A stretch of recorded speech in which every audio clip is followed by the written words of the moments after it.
സുഖമായിട്ടിരിക്കുന്നല്ലോ അല്ലേ? ഇന്ന് വളരെ ഈസി ആയിട്ട് ഉണ്ടാക്കാവുന്ന ഒരു റെസിപ്പി ആയിട്ട് വന്നിരിക്കുന്നത് കേട്ടോ, ഓണിയൻ ഊത്തപ്പം. ഇപ്പൊ നമ്മുടെ വീട്ടിൽ എന്നതായാലും കുറച്ച് ദോശമാവൊക്കെ മിച്ചം വരും, ചിലപ്പോൾ 2-3 തവി മാവൊക്കെ മിച്ചം വരുമ്പോഴത്തേക്കും ഞാൻ ഉണ്ടാക്കുന്ന ഒരു പരിപാടിയാണ് കേട്ടോ ഓണിയൻ ഊത്തപ്പം.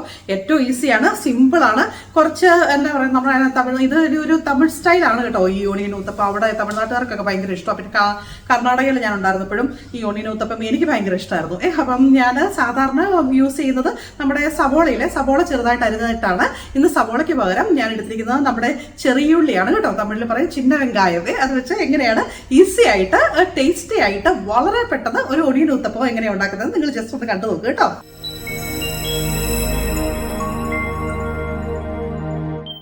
നമുക്കേ ഓണിയൻ ഊത്തപ്പം എങ്ങനെയാണ് ഉണ്ടാക്കുന്നതെന്ന് നോക്കിയാലോ.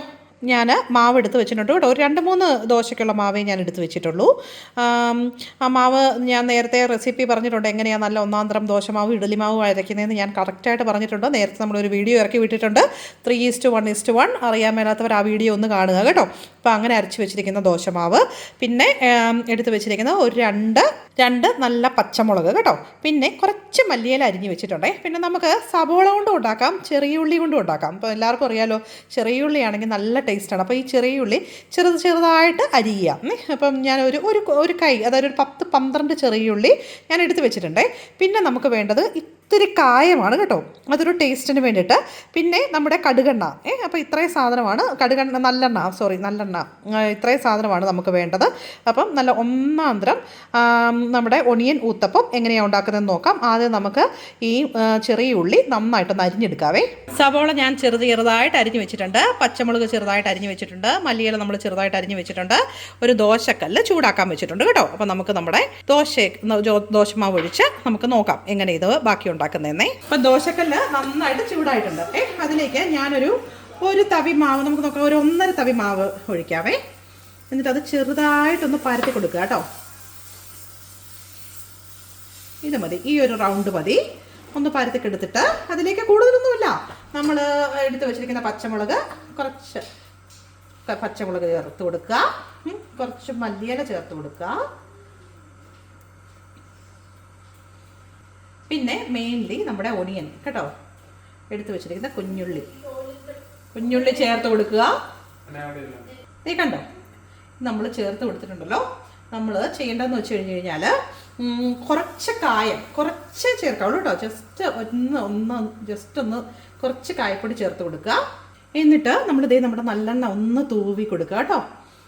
എന്നിട്ടേ ഒന്ന് അടച്ച് വെച്ച് ഒന്ന് വേവിക്കണേ. അടച്ച് വെച്ചെന്ന് പറഞ്ഞു കഴിഞ്ഞാൽ നോക്കിക്കോണം, ഈ ഒരു അടപ്പ് വെച്ച് നമ്മൾ ജസ്റ്റ് ഒന്ന് ക്ലോസ് ചെയ്ത് കൊടുക്കുകയാണ്.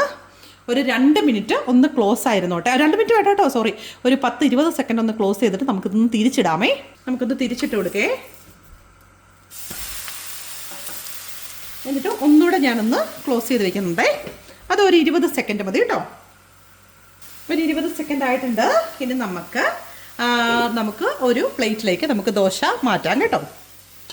ഞാൻ ഓൾറെഡി ഒരു പ്ലേറ്റ് എടുത്ത് വെച്ചിട്ടുണ്ട്.